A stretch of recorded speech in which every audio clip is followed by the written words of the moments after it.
TS LAWCET phase 2కి సంబంధించిన results వచ్చాయండి. సో రిజల్ట్స్ వచ్చిన తర్వాత కమెంట్ సెక్షన్లో చాలా స్టూడెంట్స్కి డౌట్స్ ఉన్నాయి. సో ఆ డౌట్స్లో ఉన్న కొన్ని ఇంపార్టెంట్ పాయింట్స్ ఈ వీడియోలో చెప్పడం జరుగుతుంది. సో ఒక 9 ఇంపార్టెంట్ పాయింట్స్ ఉన్నాయి. సో వీడియో ఎండ్ వరకు చూడండి, సో దట్ మీకు ఫేజ్ 2కి సంబంధించిన అన్ని డౌట్స్ ఈ వీడియోలో క్లారిఫై చేయడం జరుగుతుంది. సో ఫస్ట్ డౌట్ వచ్చేసి కాలేజ్ చేంజ్ అండి. సో మీకు phase 1 to phase 2 college change అయిన వాళ్ళు కావచ్చు, కొత్తగా ఇప్పుడు ఫేజ్ 2లోనే ఏదో ఒక కాలేజ్ వచ్చిన వాళ్ళు, మీకు ఏదైతే కాలేజ్ వచ్చిందో ఆ కాలేజ్లోనే మీరు జాయిన్ అవ్వాలి. సో కొందరు కమెంట్ సెక్షన్లో మెన్షన్ చేస్తున్నారు, నేను వేరే కాలేజ్ షిఫ్ట్ అవ్వచ్చా, లేదంటే నాకు ఈ కాలేజ్ ఇంట్రెస్ట్ లేదు, నాకు ఫేజ్ 1 కాలేజ్ కావాలి, లేదంటే నేను వేరే కాలేజ్ పోదాం అనుకుంటున్నా అంటే ఇది మన కన్వీనర్ సీట్, అంటే మీ యొక్క ర్యాంక్ ప్రకారంగా మీ క్యాస్ట్ పరంగా ఇచ్చారు. సో మీకు ఏదైతే ఇచ్చారో ఆ కాలేజ్కి మాత్రమే వెళ్ళాలండి. సో మనకి ఎలాంటి వేరే కాలేజ్కి వెళ్తా అలాంటివి ఏమి ఉండవు. మీకు ఏ కాలేజ్ వచ్చిందో ఆ కాలేజ్కి మాత్రమే వెళ్ళాలి. సో ఇది మెయిన్ పాయింట్ అండి. సో మనము కాలేజ్ చేంజ్ ఆప్షన్ అయితే ఉండదు. సెకండ్ వచ్చేసి ఫీజు రియంబర్స్మెంట్. సో ఇది కూడా డౌట్ పడుతున్నారు. సో ఎవరికైతే మీకు కోర్స్ ఫీజు ఉంటుంది, గ్రీన్ ఫండ్ ఉంటుంది, total amount to be paid 3 ఉంటాయి. ఆ 3 ఆప్షన్లో కింద ఏదైతే మనకు total amount to be paid అది పింక్ కలర్లో ఉంటుంది. సో ఇక్కడ ఫీజు రియంబర్స్మెంట్ వాళ్ళు ఉంటారు, నాన్ ఫీజు రియంబర్స్మెంట్ వాళ్ళు ఉంటారు. ఫీజు రియంబర్స్మెంట్ వేరు, స్కాలర్షిప్స్ వేరు. ఫీజు రియంబర్స్మెంట్ అంటే మీరు ఇప్పుడు లా చేస్తున్నారు, 3 ఇయర్ కావచ్చు, 5 ఇయర్ కావచ్చు. సో తెలంగాణ గవర్నమెంట్ నుంచి ఎవరైతే లా చేస్తున్నారో వాళ్ళు ఫీజు రియంబర్స్మెంట్ ఇస్తారు. సో ఫీజు రియంబర్స్మెంట్ అంటే మీకు కోర్స్ ఫీజు ఎంత అయితే ఉంటుందో క్యాస్ట్ పరంగా ఇన్కమ్ చూసి మీకు ఫీజు రియంబర్స్మెంట్ ఇస్తారు. ఫీజు రియంబర్స్మెంట్ అంటే గవర్నమెంట్ వాళ్ళు మీ ఫీజుని పే చేస్తారు. సో ఇక్కడ complete fees reimbursement SC ST మైనారిటీస్కి ఉంటుంది. పార్షియల్ ఫీజు రియంబర్స్మెంట్ వచ్చేసి బీసీ వాళ్ళకు ఉంటుంది. సో ఫీజు రియంబర్స్మెంట్ ఎవరికి వస్తుంది, ఇన్కమ్ సర్టిఫికేట్ ఉండాలి, మనకు క్యాస్ట్. సో క్యాస్ట్ పరంగా ఇన్కమ్ చూసి ఇన్కమ్ ప్రాపర్గా ఉంటే లోవర్ ఉండాలి, అప్పుడు మాత్రం మీకు వస్తుంది. సో ఈ ఫీజు రియంబర్స్మెంట్ తీసేసి, సో మీకు ఎగ్జాంపుల్ 35,000 ఉంది. సో 35,000లో ఫుల్ ఫీజు రియంబర్స్మెంట్ ఉన్న వాళ్ళకు ఓన్లీ గ్రీన్ ఫండ్ చూపిస్తుంది. కొందరికి పార్షియల్ ఫీజు రియంబర్స్మెంట్ ఉంటుంది, 20,000 15,000 తీసేసి మిగతా అమౌంట్ మీరు పే చేసుకోవాలి. బీసీ స్టూడెంట్స్ కావచ్చు. సో వాళ్ళు మీకు total amount be paid pink కలర్లో ఎంతైతే వస్తుందో అంతా పే చేయాలి. సో ఇది ఫీజు రియంబర్స్మెంట్ గురించి. ఇంకొకటి ఆన్లైన్ సెల్ఫ్ రిపోర్టింగ్. సో మీకు ఇప్పుడు ఏదైతే కాలేజ్ వచ్చిందో ఫ్రెష్గా ఫేజ్ 2లో, సో మీరు ఆన్లైన్లో మనీ పే చేయాలి. ఆన్లైన్లో కొందరు అడుగుతున్నారు కాలేజ్కి వెళ్ళి చేయాలంటే, ఫస్ట్ ఆన్లైన్లో చేయాలి. ఆన్లైన్లో చేసి మీరు ఆన్లైన్లో పేమెంట్ చేసిన తర్వాత మీకు ఒక రిసిప్ట్ వస్తుంది. సో మీరు పే చేసినట్టు. సో అది ఆన్లైన్లో సెల్ఫ్ రిపోర్టింగ్. ఆన్లైన్లో చేసి కాలేజ్కి వెళ్ళకపోయినా సీట్ క్యాన్సిల్ అవుతుంది. ఆన్లైన్లో పే చేయాలి, కాలేజ్కి కూడా వెళ్ళాలి. కాలేజ్కి వెళ్ళి మీ యొక్క ఒరిజినల్స్ కావచ్చు అవన్నీ ప్రొడ్యూస్ చేయాలి. ప్రొడ్యూస్ చేసి జిరాక్స్ సెట్లు కావచ్చు అవన్నీ ఏవైతే ఫార్మాలిటీస్ ఉంటాయో అన్నీ పే చేయాలి. సో అవన్నీ ఇచ్చేస్తేనే మీకు ఫైనల్ సీట్ అనేది బుక్ అవుతుంది. సో ఇవి మెయిన్ పాయింట్ అండి. నెక్స్ట్ వచ్చేసి phase 1 to phase 2 college change అయిన వాళ్ళు ఫేజ్ 2 కాలేజ్కి మాత్రమే వెళ్ళాలి. మళ్ళీ ఫేజ్ 1 అంటే ఇవ్వరు. సో ఇది మళ్ళీ సేమ్ కాలేజ్, ఫేజ్ 1లో అదే కాలేజ్ ఉంది, ఫేజ్ 2లో అదే కాలేజ్ ఉందంటే మీరు పెట్టిన వెబ్ ఆప్షన్స్లో హెవీ కాంపిటీషన్ ఉండొచ్చు, మీరు మీ క్యాస్ట్లో వేకెన్సీస్ లేవన్నట్టు.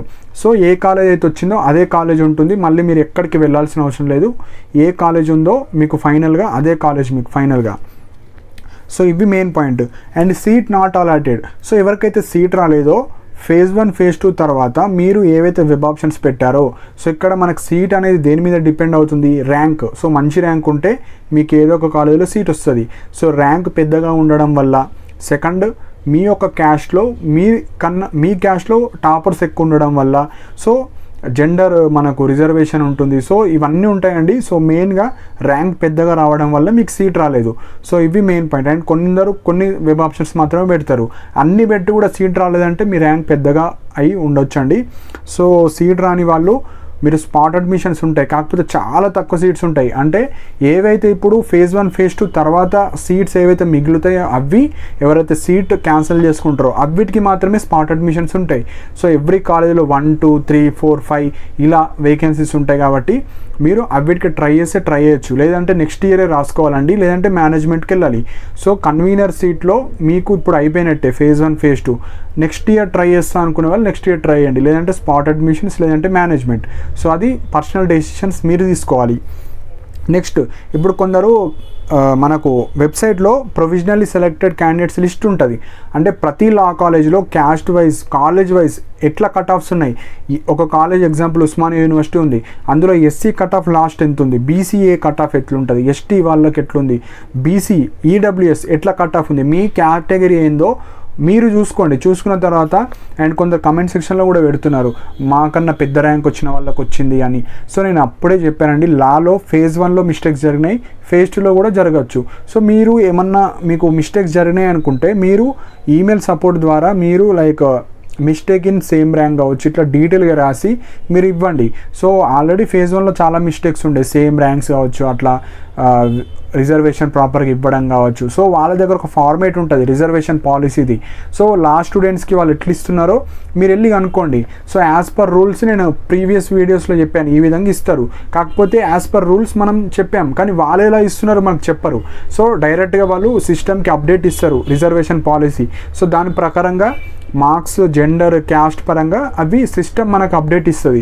సో మీకు ఏమన్నా మిస్టేక్స్ అనిపిస్తే మీరు ఈమెయిల్ సపోర్ట్ ద్వారా వాళ్ళకు క్వెరీ మెన్షన్ చేస్తే వాళ్ళ నుంచి ఏమైనా రిప్లై వస్తుంది. లేదంటే ప్రొఫెసర్ జి రామరెడ్డి డిస్టెన్స్ ఎడ్యుకేషన్కి వెళ్ళి మీరు వాళ్ళతో మాట్లాడచ్చు. ఇది ఒకటే ఆప్షన్ ఉంది. సో మనం ఏం చేయలేమండి.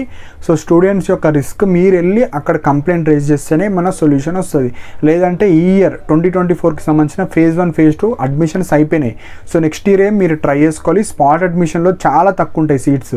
సో ఇవి main point. So email support ద్వారా మీరు కంప్లైంట్ రేజ్ చేయొచ్చు. సో నాట్ ఇంట్రెస్టెడ్ ఎవరైతే 3 ఇయర్ కావచ్చు 5 ఇయర్ కావచ్చు నాకు ఆ కాలేజ్ నచ్చలేదు అనుకున్న వాళ్ళు క్యాన్సిల్ చేసుకోవచ్చు. కానీ క్యాన్సిల్ చేసుకుంటే మళ్ళీ నెక్స్ట్ ఇయర్ కోసం వెయిట్ చేయాలి. మీకు ఎక్కడ లా వచ్చినా మీకు ఫైనల్గా మీకు లా డిగ్రీ కావాలి. సో అడ్జస్ట్ అవుతా అనుకున్న వాళ్ళు అడ్జస్ట్ అవ్వండి, లేదంటే నెక్స్ట్ ఇయర్ రాసుకోండి. సో ఇవే మెయిన్ పాయింట్స్ అండి. సో ఇంకా ఏమైనా డౌట్స్ ఉంటే కింద కమెంట్ సెక్షన్లో మెన్షన్ చేయండి. మనకు స్పాట్ అడ్మిషన్స్ వస్తే మళ్ళీ వీడియో చేయడం జరుగుతుంది. సో ఇందులో ఎక్స్ప్లెయిన్ చేయని డౌట్స్ ఏమైనా ఉంటే కింద కమెంట్ సెక్షన్లో మెన్షన్ చేయండి. ఏమైనా ఫాస్ట్ అప్డేట్స్ ఉంటే నా టెలిగ్రామ్ ఛానల్లో పోస్ట్ చేయడం జరుగుతుంది. అండ్ నా టెలిగ్రామ్ ఛానల్కి సంబంధించిన లింక్ కూడా కింద కమెంట్ సెక్షన్లో మెన్షన్ చేశాను. అండ్ ఇలాంటి అప్డేట్స్ కోసం నా ఛానల్ని సబ్స్క్రైబ్ చేసుకోండి. And thank you for watching my video.